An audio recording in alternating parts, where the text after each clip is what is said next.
So I look really bad. I've been crying a lot and I've been sleeping very well.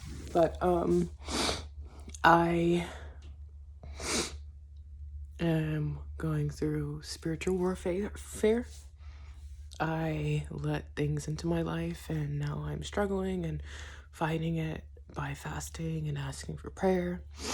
And I've been going through a spiritual awakening, which is like my protective shell is, I'm tearing it down because I don't want to live and not feel anything.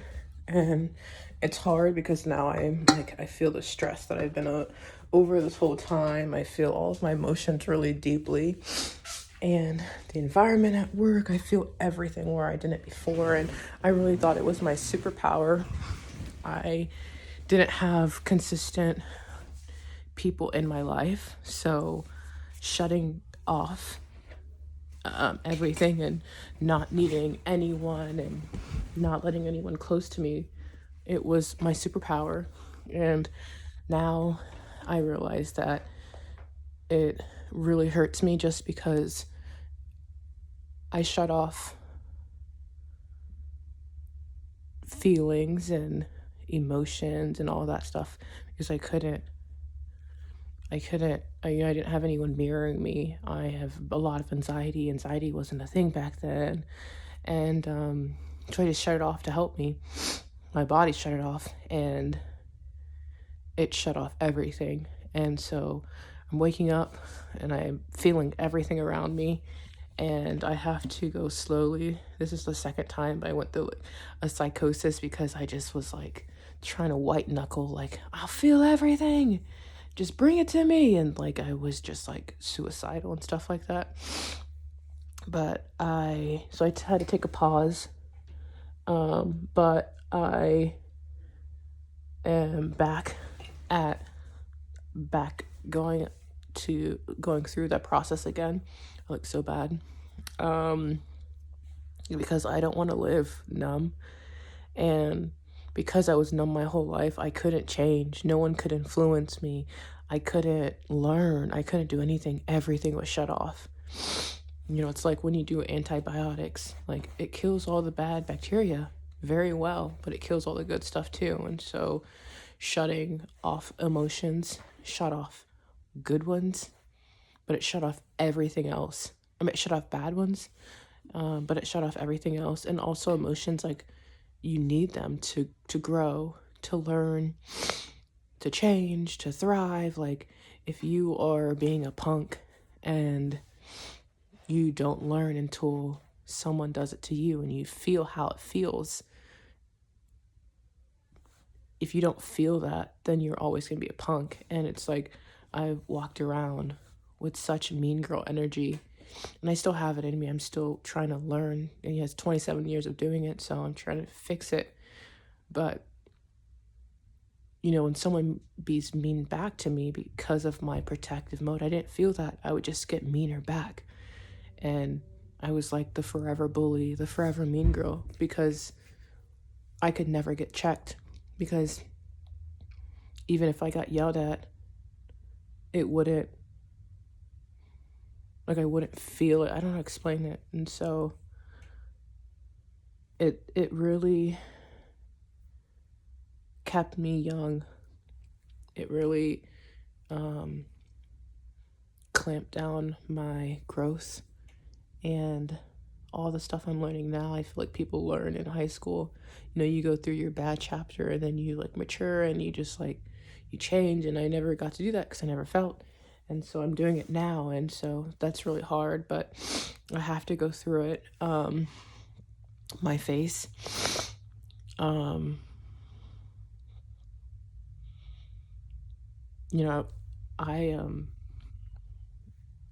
I had to be strong. I had to be the dominant one. And so I wasn't even safe enough to show emotion. So if I was scared, I still had that defiant, like I'm big girl boss like face and with anything. And so my face, got stuck. People call it RBF, but I just got stuck, and I could be crying all day, but my face, I have that void. And now that I'm taking down my protective mode, I'm starting to see what's under all that. And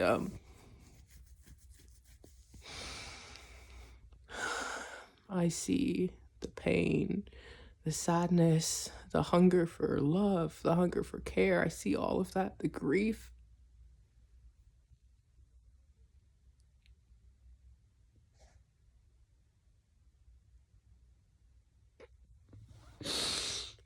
I see all of that on my face today. This is the first day that I'm starting to see all emotions and pain from my face. Like, people would be like, in pictures, you look sad. I don't see it. I just see like a strong, like, just void of emotion face. And I see it now. And so I don't know if this will be like this going forwards, if it's just for today, because I've been very vulnerable, but it's really hard. But I know that I have to move through this in order to change. I'm not ready to change yet, just because I'm so tired, and my body's shutting off anything that takes too much energy. It shuts it off. I had my period for 2 days, and I was so stressed. My body just cut that off. And I just laid in bed. I have no energy for anything. I don't have energy to change. But what I do have energy to do is just to think, take in aware insight. And once I'm safe and stable enough, I know I'm unstable right now, but then I'll be able to use the insight that I have and change. My life has been the same for 8 years, unstable, never keeping a job, never, always being drama, never, whatever. And now that I'm feeling this past, week and a half, I'm like, feel everything about my life, and I'm just like, this is not how I can keep living. And it's crazy that I thought it was okay to live like this, but it's like, this is not life. And I'm really working on my shadows, and bringing all my shadows to the surface, because if you don't deal with your shadows, they control your life from the unconscious. And I know that they've been controlling my life for the past, my whole life, actually. And so I'm working on that. There's other stuff that I was like about to talk about and I forgot. Yeah, the biggest thing is like the protection and just keeping everyone at arm's length and being dominant, being the meanest, the baddest, so no one would mess with me. It was just protection and, not caring about people's feelings, not caring about humanity. Like, I have no humanity. I could watch a YouTube channel about someone getting killed, and in my mind, the cruelty comes out and be like, I'm miserable. Misery loves company. And I'm just like, it's what you get, And I'm just so numb, so cruel. And I think that people that live a life without being loved, without being cared for, if you've never been cared for, you're not going to care for others. If you don't receive love, you're not going to love others. And so if they're not compassionate to you, why would you be to others? And so it's really hard understanding how, like, really numb and disconnected I was, and how I had to be to survive. And so it's a lot.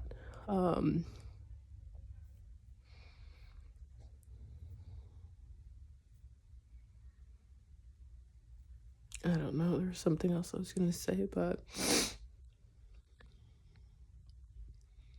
I am really mad at the place that I was raised, and I don't feel anger or like rage, which I know that's part of my shadow, but I kept it down And so I don't feel it yet, but I know that eventually it'll come up. I know it's there, but you know, I was a 6-year-old girl and they put me in a dorm with 36 detentional girls, because back then the girls were mean, and that was it, you know.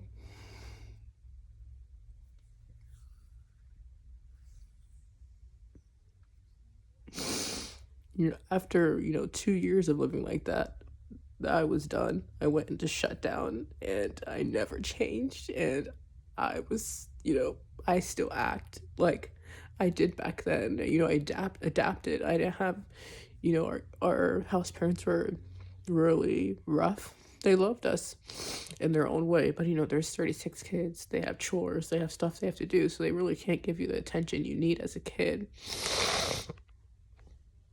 And so I remember I was getting bullied, and then I started hanging out with these two girls, Jennifer and Elizabeth. They're 14 and 15. And then I made myself tough so I wouldn't get bullied. And the complete opposite of everything I am. And after about 2 years of that, I was done for. I was such a bully. I was so mean. I was hanging out with all the older kids. And my nervous system shut down. Not fully. It fully shut down when I was 12, but it shut down. And I stayed that way. I stayed mean and a bully and dominant and making myself as big and as mean as possible to survive. And so I'm really upset that they would think that's okay to put a 6-year-old, with all these girls. And I was the youngest girl at that time. Me and another girl. We were like 6 and 4. And that makes me upset, but just to see the consequences that 21 years later I still live like that, and I don't know, but I'm glad that I am going through this. I started at 25, journaling, breath work, and then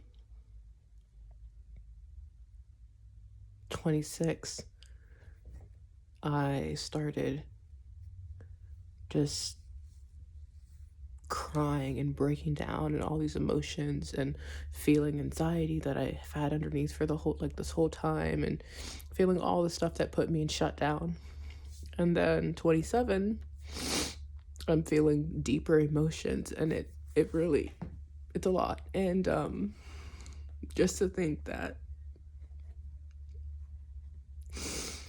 14, 15-year-old me, 12-year-old me was feeling all this, it makes me sad. And it also makes me sad that for 27 years I've lived like this.